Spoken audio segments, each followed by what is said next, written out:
Offshore lies at the heart of the modern economy. Tax havens have become integrated into what's now called globalization to such an extent that the vast majority of international trade and international investment is routed through tax havens on paper.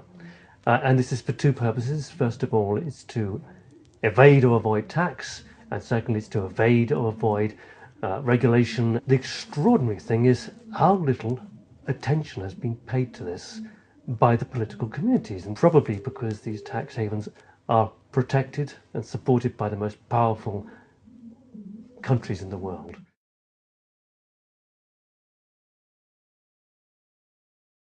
The banks are very, very prominent players here, particularly British and American banks.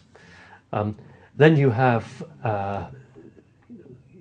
certain jurisdictions like the British Virgin Islands, which when you look at them on paper, you realize the British Virgin Islands is one of the biggest investors, if not the biggest investor, in mainland China. One has to ask the question, how did that happen? What's going on here? And that's because Chinese elites, Chinese politicians, Chinese business people are using the British Virgin Islands to shift capital out of China and then reinvest it back into China, apparently as foreign direct investment. And if you look at the case of India, you'll see that India has a similar structure where the vast majority of foreign direct investment going into India comes from Mauritius, another tax haven in the Indian Ocean. What's going on there? Again, the Indian elites by and large have shifted their capital offshore and reinvested it back into India, apparently as foreign direct investment. Why do they do this? Because they can get all the tax breaks that go with foreign direct investment. In my own research, looking, for example, at Barclays' activities in Africa, you'll see that Barclays have been very influential in trying to push African politicians to create offshore financial centres in Ghana, for example, in Botswana, in Kenya.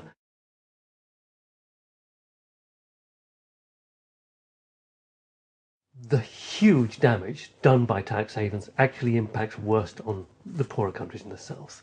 And that's because a huge proportion of their mineral wealth, gold, copper and other hydrocarbon wealth, has simply been shifted out of these countries through tax havens and into the capital markets, the major capital markets of the north.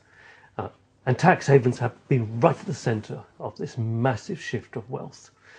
In the case of Africa, it's estimated to be heading for 900 billion over the last 25 years. It's a massive sum, and it's vastly greater than the total aid flowing in the other direction. It's also criminalised a large part of the economic development of the South because it's enabled the despots and the dictators to shift their wealth offshore into Switzerland, into Luxembourg, into United Kingdom, into London, with relative impunity. And virtually everyone in these countries knows this is happening. I think it's really important that we bring this open secret to the heart of a global discussion about what kind of economy do we need to meet public needs, to meet, in other words, public interest. What kind of democracy do we want which can overcome the problem of this very anti-democratic misuse of tax havens? And I think that to do this, it's really important that the public understand the scale of operation, the extent to which companies are using tax havens. I think they'd be shocked, in some respects enraged and galvanized into taking action if they understood just how massive this offshore economy has become.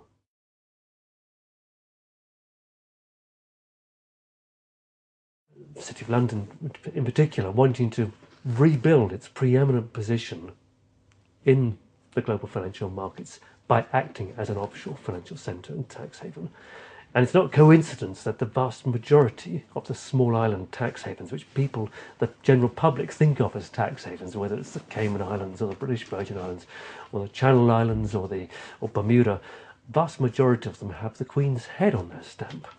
And that's not coincidence, because this was a purposeful, carefully constructed process of the City of London recreating its preeminence by creating all of these satellite centres which would attract money from different parts of the world and feed it through into London.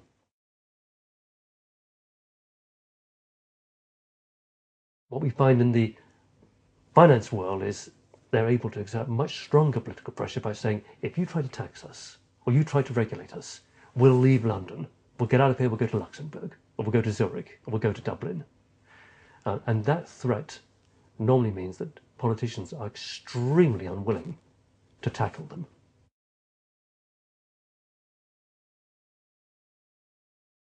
If you ever go to the Cayman Islands as a journalist, don't ever start asking questions, any questions at all, because the law provides for anyone who asks any questions which might lead to the revealing of secrets is themselves guilty of a crime.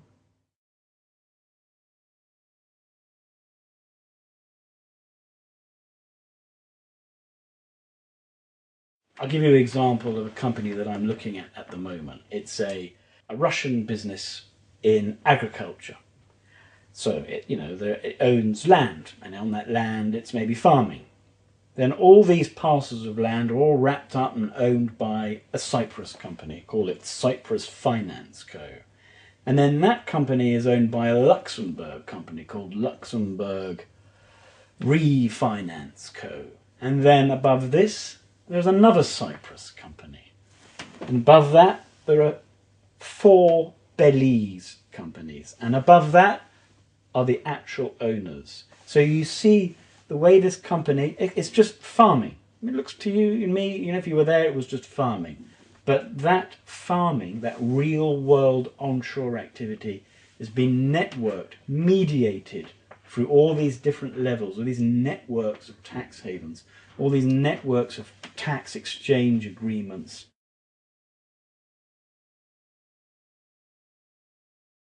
If you want to look at how structural offshore is to the global economy, look at the things that the offshore world facilitates that are structural to our world. We have money laundering, corruption, poverty, aid dependence, weak governance, bad business practices, hidden interests hiding behind offshore fronts, monopolies, debt.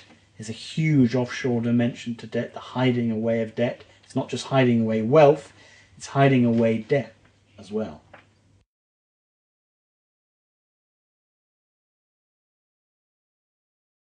There must be transparency about where money is, who owns it, where it's structured, who's owed what, who's opening a company, who owns a company. Why not? I mean, why should it be secret? Why should it be secret? Give me a good reason why your company should be secret. Your ownership of your company should be secret, unless you're doing something you shouldn't be doing.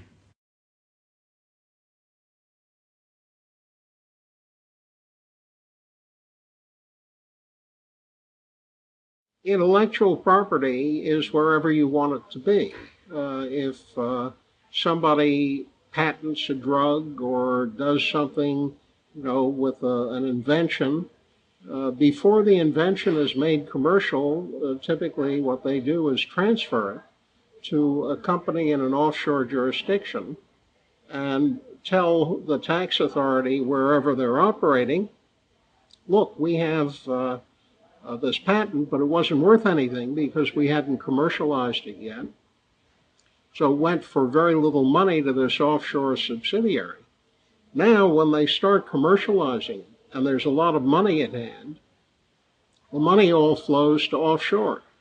And because of our system, money isn't taxed, offshore money isn't taxed until it's repatriated. And it can be years and years and years, and it can be moved around, so maybe it's never repatriated.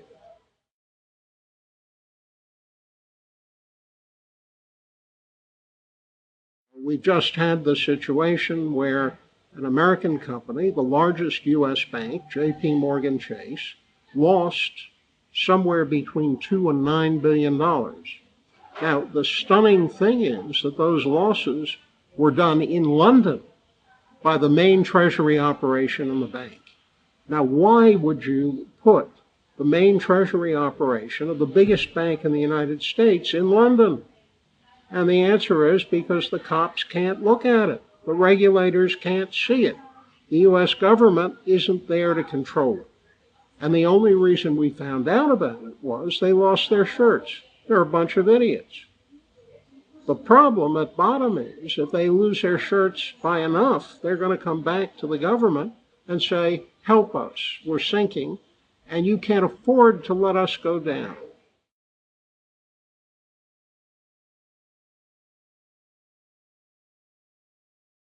It is a competitor foreign corporation business. It charges good-sized fees to these corporations, and the fees carry about a third of the state budget. So Delaware is unique in the United States in not having a sales tax, and I don't believe it has an income tax either. And if you were to talk to a Delaware politician and say, look, you've got to clean up this corporate business, they'd laugh because they're saying, but look, this is why our people don't have to pay any tax. Well, the answer ought to be, well, the rest of us are paying a lot of tax money, so maybe you should clean up your act so we don't have to pay as much. Delaware doesn't get the capital in Delaware. All it has is the corporate structure. It's just in a way like the Cayman Islands. You go to the Cayman Islands, and despite thousands and thousands of corporations on the books, you don't see money in the Cayman Islands. The money is booked in the Cayman Islands. The paper says it's owned by the Cayman Islands, but all the money and the action is somewhere else.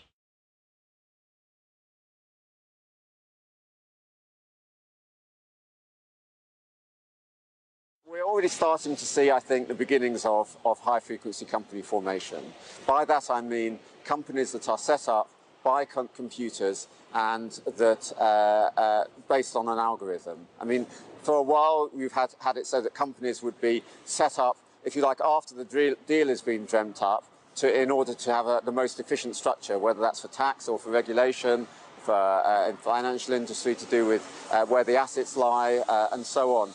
But now we're starting to hear about use of computers and use of computer programs to do this automatically. And once you do that, then we're in a whole different realm. It's a question of, you know, a company could be set up in seconds and disappear, you know, the next day, for example. And once you go down that route, we've seen where that goes in terms of trading, where it becomes less and less time in order to execute the deal, and in terms of monitoring it, becomes very difficult. Global Witness did an investigation recently into money laundering, and they found out that companies have been set up where the people behind them had actually been dead by the time the company had been formed.